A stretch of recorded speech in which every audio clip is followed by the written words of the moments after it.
कौमी athlete Arshad Nadeem fitness मसाइल के बाइस रवा माह पोलैंड में होने वाली डायमंड लीग से बाहर हो गए। ओलंपिक गोल्ड मेडलिस्ट टांग के मसल्स की इंजरी से मुकम्मल सेहतयाब नहीं हो सके। अरशद नदीम के डॉक्टर अली शेर बाजवा ने उन्हें डायमंड लीग में हिस्सा लेने से मना किया है। कौमी एथलीट का बहाली प्रोग्राम इंग्लैंड में जारी है। डॉक्टर के मुताबिक अरशद नदीम की हालिया इंजरी संजीदा नौयत की है, इसलिए रिस्क नहीं लिया जा सकता।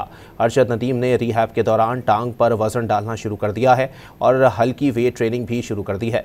अरशद नदीम की सर्जरी कैम्ब्रिज इंग्लैंड में की गई थी और अब वर्ल्ड एथलेटिक्स चैंपियनशिप में शिरकत उनकी बहाली मुकम्मल होने से मशरूत है। बहाली प्रोग्राम मुकम्मल होने के बाद ही वर्ल्ड एथलेटिक्स चैंपियनशिप में उनकी शिरकत का फैसला किया जाएगा।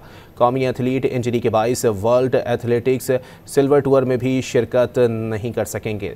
अरशद नदीम लंदन में 15 जुलाई को पिंडली के मसल्स के ऑपरेशन के बाद से बहाली के अमल से गुजर रहे हैं और उम्मीद है कि वो सितंबर में जापान में होने वाली टोक्यो वर्ल्ड एथलेटिक चैंपियनशिप से कबल मुकम्मल तौर पर फिट हो जाएंगे।